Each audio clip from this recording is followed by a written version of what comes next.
Hello, welcome to a new video. If you're new to this channel, let me tell you that it's all about using open source software to program and to control a CNC machine. No matter if you want to make a 3D model, to generate the G-code for your machine, or today's topic, to send the code to the machine to make the actual milling, you will find everything on my channel. And as I have told you, today we are going to talk about something really exciting: sending your first job, your first ever job to the machine. No matter if you are using FreeCAD, Blender, or any other program to generate the G-code, you still have to send it to the machine. Let me show you how to do that, how to turn your digital design into a real-life object, into something that you can feel with your hands. And for the ones that are not familiar with Universal Gcode Sender, let me first tell you what it is. It is a G-code sender, which means it acts as a bridge between the code you generate in FreeCAD, Blender, the G-code, and the CNC machine itself. It works with a lot of GRBL-based machines. As you might know, GRBL is one of the most common CNC firmware. It gives you full control of your machine. It gives you full control over the movements. It does it in a very small package and, of course, for free. The first thing we need to do is install Universal Gcode Sender in case you don't have installed. In order to do it, I'm just going to go to my browser, type here Universal Gcode Sender, and I will go on the first link, which is a GitHub pages link. And here I have the page for Universal Gcode Sender. On the top left, you have a download button, and here you have two options. And the main difference between the two of them is the interface, and I'm using UGS platform. I also recommend you to use it. It includes a graphical interface with all the controls that you want. It's modern. So from here, choose the version suitable to your operating system. I'm on a Windows 64-bit machine, so I will click this link and the file will start downloading. When the file has downloaded, you can right-click and extract all the files. Depending on the operating system, you might need some additional commands, but on Windows, this is the way to do it, and then you just have to wait for all the files to be extracted. Once you have the file extracted, just enter the folder, go to the bin folder, and here you have UGS platform 64.exe. Double click on it. If the Windows issues a warning, click on run, and the program will open. This is the interface that you will face up the first time you're opening Universal Gcode Sender. You can see that I already have the firmware set here because I have another version installed on my computer. Go to the firmware tab, select the proper firmware that you are using. I'm using FreeCAD, and then select the COM port. It's pretty easy to detect which one of them is. For now, I don't have the controller connected. Let me connect the controller to the computer, and we will see that it shows up in this menu. If I scroll down, you can now see I have the COM7 port, the CP2102. You will identify for sure what port appeared, so select it. Leave the baud rate at 115,200, which is the default for all the GRBL-based machines. If you know that your machine is using a different one, of course, change it accordingly. After that, click on this button, which is connect to the board. And here in the console, you will have some information, but what you are looking for is the idle or the alarm state of the machine. My machine is set up, the firmware, the FreeCAD firmware, is set up to avoid entering into an alarm mode when starting up. Some machines will default enter into an alarm mode. You will have to use this little lock, which, as you can see, clears the alarm state and unlocks the machine. If your COM port doesn't show up, try restarting Universal Gcode Sender, or try unplugging and plugging back again the controller. You can also try a different USB port, or even restarting the machine. And you also need to make sure no other program is using the port, no other program is connected to your CNC board. Now that we are connected to the machine, let's try moving it to double check that everything is okay. So I will move the X to the right a little, X plus. Let's also move the Y axis, and let's raise the Z axis. As you might see, I have a very small tool bit in the spindle. Take really good care when making these movements. Do not mistake the direction and break the tool bit if you hit something with it. After making sure everything moves accordingly, it's time to load the G-code file and send it to the machine. Of course, I will also show you how to home the machine if you don't have end switches on the machine, because I don't use that method. I will show you how to use a probe in Universal Gcode Sender in order to set all the things up. Now let's go and click on the Open File button, select the file that I have created, the G-code, click on the Open button, and after loading you will see here the list of G-code commands, and one nice thing about Universal Gcode Sender is the 3D viewer. Of course, now the toolbit is somewhere random because the coordinates haven't been set. I haven't homed the machine, which is something that I'm not going to do using this button. Why don't I do that? Because I don't have end stops installed on the machine, and this button will simply not work. It will move the machine endless and it will break stuff. So let me show you how I set things up. The first thing that I need to do is put a workpiece on the table and somehow secure it so it won't move during the cut. One important thing that Universal Gcode Sender doesn't do for you is check for dangerous movements. So that's up to you. So take a look at the movement, make sure it doesn't hit the table, it doesn't reach the end stops. This is your job and you have to be very careful about it. Also, take a very good look at the yellow lines, which represent the movement when the machine is not cutting.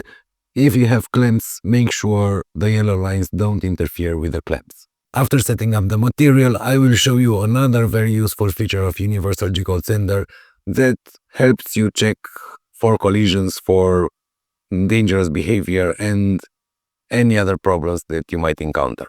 Now let's fit the material to the table and let's send the coordinate system so everything will work as it should. One important thing that your CNC needs to have is some way to align the workpiece either to the y-axis, to the x-axis, but it needs to be aligned. Otherwise, you might end up with a piece sideways and your design won't end up as you want. So make sure you have either lines to guide you or some stops on the side. Any of those methods work. Let's fit the piece of wood to the table and see how we can secure it. And for today's project, I'm going to use just a simple double-sided tape. It's just a text engraving with a very small tool bit. The forces won't be too high. So this suits this situation. Depending on whatever you are milling, you might need to secure it down using clamps, using screws, or if you have a more fancy machine that I do, use a vacuum table. So I will fit two small strips of double-sided tape to the table, peel off the extra layer, and then I will simply put a piece of wood onto the table, and that should do it. Again, in order to get good results, try to align it to the lines. I'm going to try to align it as good as possible on the x-axis.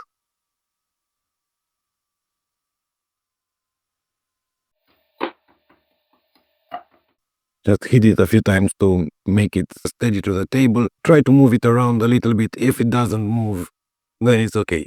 Again, I remind you that it is very important what you are milling. With such a small tool bit and such a simple design with a low step down, I won't have any problem using this method to attach the piece to the table. Now let's zero the machine using the probe. This is the method that I'm going to show you today, and then we can start the job. In Universal Gcode Sender, I will go to the window menu, plugins, and here I have probe module. It should be installed by default. Let's go to the XYZ section. Here I need a probe distance of 35 millimeters. That is because my probe has a 20 millimeters edge and I want 15 extra millimeters to make sure it won't plunge into the probe. I also have the same setting for the Y distance because the two edges are equal, and the probe distance of -15, which means it will try 15 millimeters. It will try to go down 15 millimeters. If it doesn't touch the probe in that distance, the machine will enter an alarm state. Before pressing the probe and 0xyz button, I will have to move the machine pretty close to the corner of the material. Just look at the material, look at the tool bit and jog it to that position. I will first remove the probe a little bit, and now let's move the machine until it is close enough to the corner. As I've told you, you can check the distance to be the probe X distance minus the probe X offset.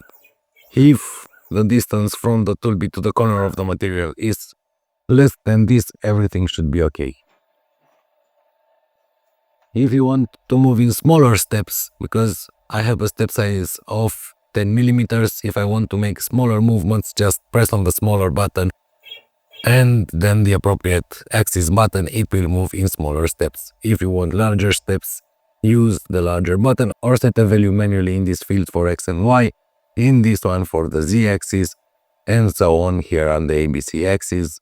Now that I have the probe in position, I have the clip onto the spindle onto the tool bit, I can go to the probe and 0xyz button. So while holding the hand on the emergency stop, I will press the probe and 0xyz button in Universal Gcode Sender.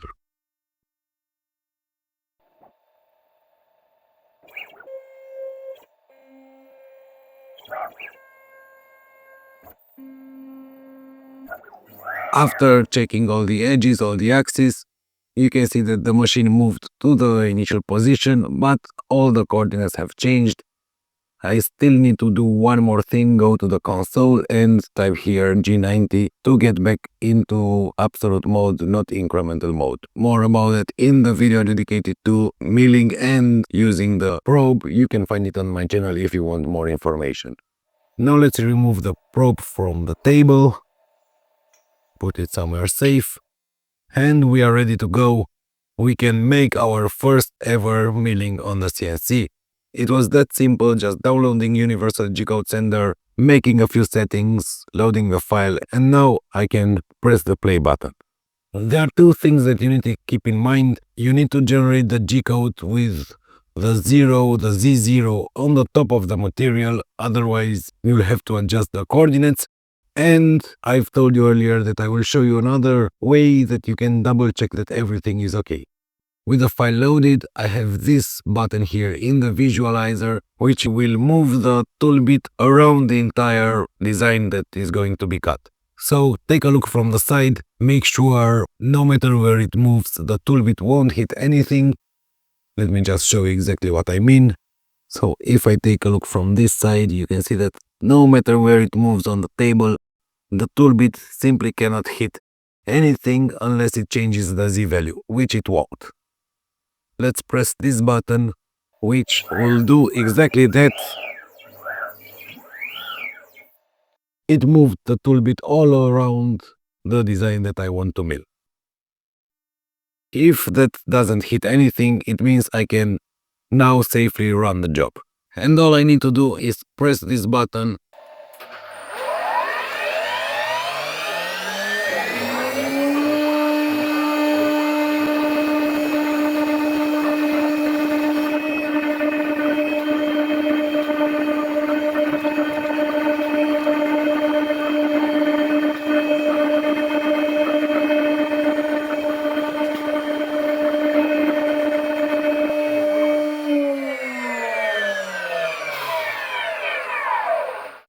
It is now ready. You might say that it looks horrible because it does. What I didn't take into account was that I'm using an upcut bit, which will tear the material, but let's give it a little sanding and you will see how great it looks. And after just a few passes with the sandpaper, it looks much better. Of course, I would have to sand it a little bit more. Here is our first piece ever milled on the CNC. So this is it for this video. Hopefully you find all the information that I shared with you useful. You ended up with a very nice piece of material that you've milled, your first ever CNC job. And even though I know I haven't covered all the aspects of Universal Gcode Sender because it's impossible in such a short video, I hope I made you understand how to set the basics, how to make it work. If you have any questions, feel free to ask them in the comment section. I will try to answer them as soon as possible. Thank you for watching, don't forget to subscribe, and see you next time for the next video.